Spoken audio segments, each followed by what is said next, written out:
In a faraway kingdom called Persia, long ago, there lived a man named Daniel. He wasn't a king, a soldier, or a mighty hero. Daniel was simply a wise and honest man, someone who worked quietly, did his job well, and trusted God with his whole heart. Even though he had been taken from his homeland years earlier, he became known throughout the kingdom for his loyalty and strong character. The kings of Persia trusted him more than any other official, and this is where our story begins. King Darius, the ruler at that time, noticed how dependable Daniel was. Daniel was organized, truthful, and always respectful. Because of this, the king planned to put Daniel in charge of the entire kingdom, second only to the king himself. But not everyone celebrated this idea. Some other officials were jealous. They didn't like that Daniel had earned so much respect, especially since he wasn't even from their land. They wanted the power for themselves. They watched Daniel closely, waiting for him to make a mistake, but he never did. He didn't lie, cheat, or misuse his position. Everything he did was right. Finally, the jealous officials realized something important. They would never find anything wrong with Daniel unless it had something to do with his faith in God. And that thought gave them a dangerous plan. They went to King Darius pretending to be loyal advisors. They told the king, "Your Majesty, we think it would be wise if, for the next 30 days, everyone in the kingdom prayed only to you. No one should pray to any god or any person except you.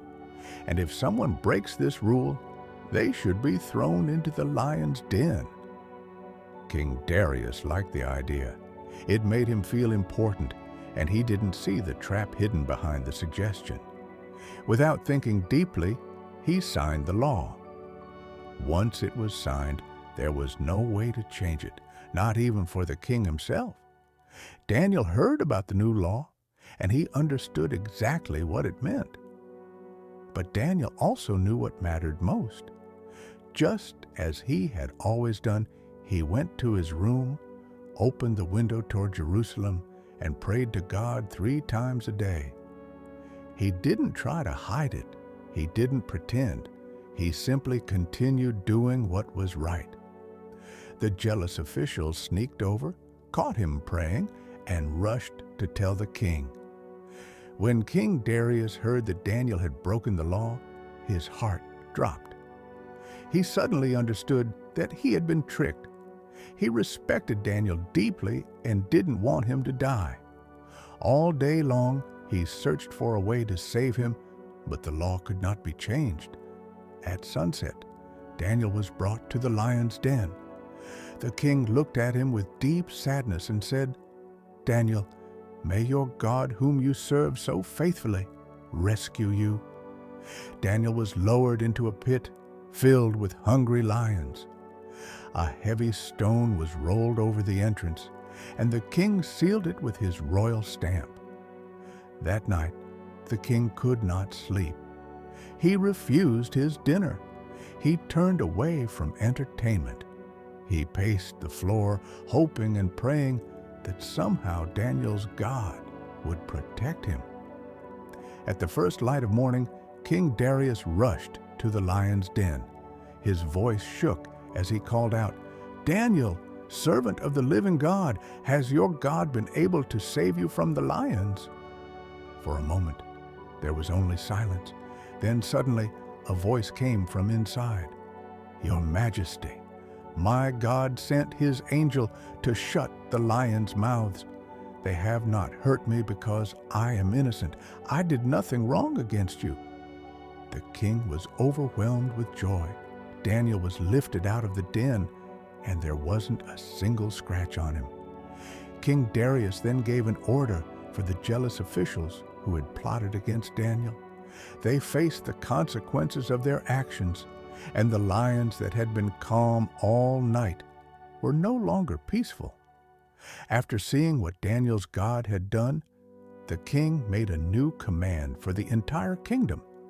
He said that everyone must honor the God of Daniel because he is the living God who rescues and saves. Daniel continued serving faithfully, and he lived a long, successful life.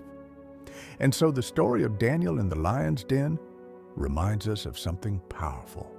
Faithfulness matters. Daniel stayed true to God even when it was risky, even when others tried to destroy him, and even when everything seemed hopeless. Courage matters. Daniel didn't hide who he was or what he believed. Trust matters.